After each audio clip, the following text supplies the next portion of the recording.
Hello दोस्तों, आप सबका स्वागत है हमारे यूट्यूब चैनल में। आज के इस लेसन में हम चैप्टर 2 देखेंगे, वैदिक संस्कृति के बारे में जानेंगे। तो चलिए शुरू करते हैं। तो सबसे पहला प्रश्न है हमारा, प्रारंभिक आर्यों के बारे में निम्न कथनों में से कौन सा सही नहीं है? वे मुख्यतः नगरों में निवास करते थे। ये पहला वाला ही सही है, ए। दूसरा प्रश्न है हमारा, इनमें से किस फसल का ज्ञान वैदिक काल के लोगों को नहीं था? तो दोस्तों, वैदिक काल के लोगों को फसल का ज्ञान तंबाकू का नहीं था।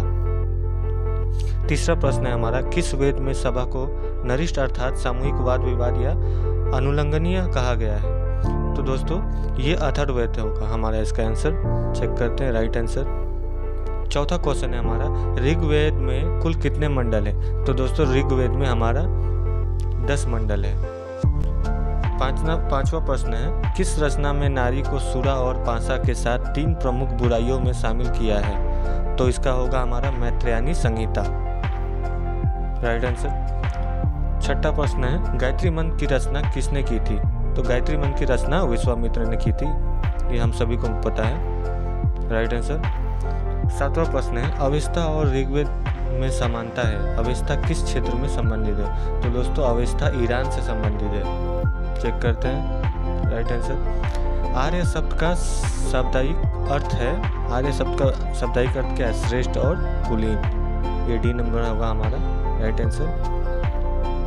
9वां प्रश्न है हमारा, पूर्व वैदिक या ऋग्वैदिक संस्कृत का काल किसे माना जाता है? तो पूर्व वैदिक और ऋग्वैदिक संस्कृत का काल 1500 ईसा पूर्व से 1000 ईसा पूर्व को माना जाता है।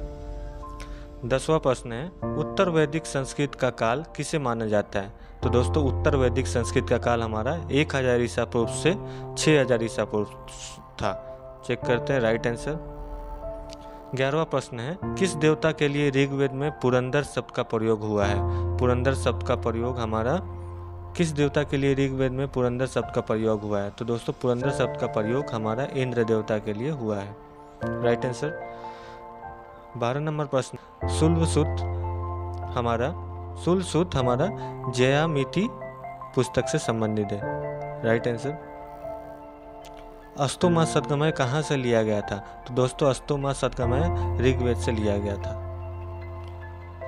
14 नंबर प्रश्न है, किस वेद में जादुई माया और वशीकरण का वर्णन है? तो जादुई माया या वशीकरण का हमारा अथर्ववेद में इसका वर्णन है।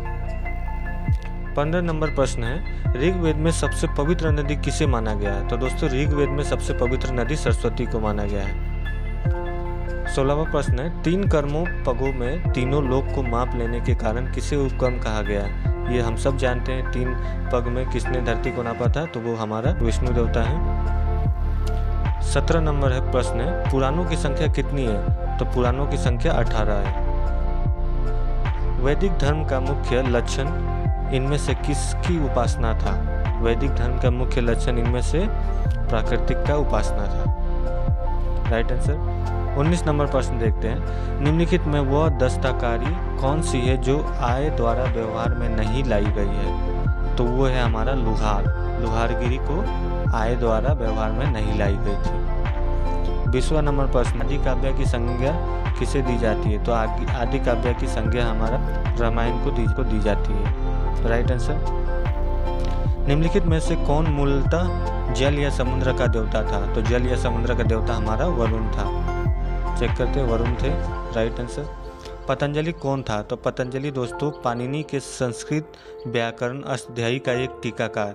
ये बी नंबर को आंसर राइट होगा। ठीक है।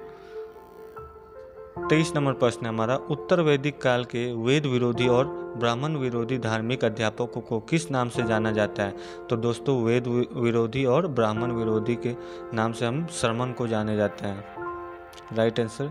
24 नंबर प्रश्न है हमारा, भारत में किस स्थल की खुदाई से लौह धातु के प्रचलन के प्राचीनतम प्रमाण मिले हैं? तो भारत में लौह धातु का प्राप्त कहाँ की खुदाई से मिला था हमारे? तो ये हमारा अतरन जी खेरा में। Right answer. 25वें प्रश्न हमारा, कौन सा वेद असंतः गख रूप में भी रचित है? तो ये हमारा यजुर्वेद होगा। यजुर्वेद हमारा असंतः गख रूप में भी रचित है। सभा और समिति प्रजापति की 2 पुत्रियां थी का उल्लेख किस वेद से मिलता है? तो दोस्तों सभा और समिति प्रजापति की पुत्रियां का हमारा उल्लेख अथर्ववेद से मिलता है। Right answer. 27 नंबर प्रश्न देखते हैं। उत्तर वैदिक काल में किस देवता का सर्वोच्च स्थान प्राप्त था? तो उत्तर वैदिक काल में हमारा प्रजापति का सर्वोच्च स्थान प्राप्त था। 28वां प्रश्न है, किस वेद में प्राचीन वैदिक युग की संस्कृति के बारे में सूचना दी गई थी? प्राचीन वैदिक युग की संस्कृति का हमारा ऋग्वेद में दी गई थी। 29वां प्रश्न है, निम्नलिखित में से उत्तर वैदिक काल में लिखे गए ग्रंथों का सही क्रम कौन सा है? उत्तर वैदिक काल के ग्रंथों के बारे में अगर बात करें तो वेद पहले आएगा, ब्राह्मण, आरण्यक और उपनिषद। ए नंबर राइट होगा। 30वां प्रश्न है, निम्नलिखित में किसका संकलन ऋग्वेद पर आधारित है? ऋग्वेद पर आधारित किसका संकलन है हमारा? ये होगा हमारा सामवेद। Right answer. निम्नलिखित में कौन प्रस्थानत्रयी में शामिल नहीं है? तो ये होगा हमारा, ये इसका आंसर होगा भागवत, जो हमारा प्रस्थानत्रयी में शामिल नहीं है। 32 नंबर प्रश्न है, ऋग्वैदिक युग की प्राचीनतम संस्था कौन सी थी? ऋग्वैदिक युग में प्राचीनतम संस्था हमारा था विदत। Right answer. ब्राह्मण ग्रंथों में सर्वाधिक प्राचीन कौन है? तो ब्राह्मण ग्रंथों में सर्वाधिक प्राचीन शतपथ ब्राह्मण है। अब 34 नंबर प्रश्न देखते हैं। आर्यों के आर्टिक होम सिद्धांत का पक्ष किसने लिया है? आर्यों का आर्टिक होम सिद्धांत का पक्ष बीजी तिलक ने लिया था। संस्कारों की कुल संख्या कितनी है? तो दोस्तों संस्कारों की कुल संख्या 16 है। 36 नंबर प्रश्न है, ऋग्वेद का कौन सा मंडल पूर्णतः सोम को समर्पित है? तो ऋग्वेद का 9वां मंडल हमारा सोम को समर्पित है।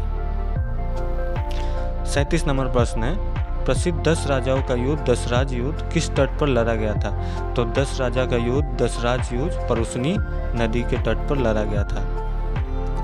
38 नंबर प्रश्न है, गोत्र व्यवस्था प्रचलन में कब आई? गोत्र व्यवस्था प्रचलन में कब आई? तो ये हमारा उत्तर वैदिक काल में आई। Right answer. 39 नंबर प्रश्न है, भारत के राज चिन्ह में प्रयुक्त होने वाले शब्द सत्यमेव जयते किस उपनिषद से लिए गए थे? सत्यमेव जयते हमारा मुंडक उपनिषद से लिए गए थे। Right answer. 40 नंबर प्रश्न है हमारा, ऋग्वैदिक आर्यों का मुख्य व्यवसाय क्या था? तो ऋग्वैदिक आर्यों का मुख्य व्यवसाय पशुपालन था। ठीक है। 41 नंबर प्रश्न है, 800 ईसा पूर्व से 600 ईसा पूर्व का काल किस युग से जुड़ा है? तो दोस्तों 800 ईसा पूर्व से 600 ईसा पूर्व का काल हम युग से जुड़ा है। Right answer. 42 नंबर प्रश्न है, चरक संहिता नामक पुस्तक किस विषय से संबंधित है? तो दोस्तों चरक संहिता हमारा चिकित्सा से पुस्तक से संबंधित है। ठीक है। 43 नंबर प्रश्न है, प्रथम विधि निर्माता कौन है? तो प्रथम विधि निर्माता मनु है। Right answer. 44 नंबर प्रश्न है, किस काल में अछूत की अवधारणा स्पष्ट रूप से उदित हुई? तो दोस्तों अछूत का अवधारणा हमें धर्मशास्त्र के काल में प्राप्त हुई थी, उदित हुई थी। धर्मशास्त्र के काल में उदित हुई थी। व्रीहि शब्द किसके लिए प्रयुक्त हुआ है? व्रीहि शब्द हमारा चावल के लिए प्रयुक्त हुआ है। 46 नंबर प्रश्न है हमारा, गायत्री मंत्र देवी श्रविति को संबंधित किस पुस्तक से मिलता है? गायत्री मंत्र का उल्लेख हमें किस पुस्तक से मिलता है दोस्तों? तो ऋग्वेद से मिलता है। 47 नंबर प्रश्न है, सबसे प्राचीन वेद कौन सा है? तो सबसे प्राचीन वेद हमारा ऋग्वेद है। अब 48 नंबर प्रश्न देखते हैं, निम्नलिखित में से कौन भारतीय दर्शन की आरंभिक विचारधारा है? यह हमारा होगा सांख्य। 49 नंबर प्रश्न है, प्राचीनतम विवाह संस्कार का वर्णन करने वाला विवाह सूक्त किसमें पाया जाता है? तो दोस्तों विवाह सूक्त हमारा ऋग्वेद में पाया जाता है। ऋग्वेद में अघन्य वध योग्य नहीं शब्द का प्रयोग किसके लिए किया गया था? यह हमारा ऋग्वेद में अघन्य का प्रयोग गाय के लिए किया गया था। निम्न में कौन सी स्मृति प्राचीनतम है? मनु स्मृति हमारा प्राचीनतम है। Right answer. 52 नंबर प्रश्न है, वैदिक नदी कुभा का स्थान कहाँ निर्धारित होना चाहिए? वैदिक नदी कुबा काबुल का स्थान हमारा अफगानिस्तान में है। Right answer. आरंभिक वैदिक साहित्य में सर्वाधिक वर्णित नदी है सिंधु नदी। आरंभिक वैदिक साहित्य में सर्वाधिक किस नदी का वर्णन है? सिंधु नदी का। आर्य शब्द इंगित करता है, आर्य शब्द श्रेष्ठ वंश से इंगित करता है। 55 नंबर प्रश्न है हमारा, वैदिक समाज की आधारभूत इकाई थी कुल कुटुंब। Right answer. 56 नंबर प्रश्न है और हमारा सबसे लास्ट प्रश्न है, मनुस्मृति मुख्यतः संबंधित है। मनुस्मृति किससे संबंधित है? मनुस्मृति समाज व्यवस्था से संबंधित है। Right answer. तो दोस्तों इसी के साथ हमारा वैदिक सभ्यता समाप्त होता है। तब तक आप हमारे चैनल को लाइक करें, शेयर करें और सब्सक्राइब करें ताकि हम आपके लिए नेक्स्ट लेसन लेके आ सकें।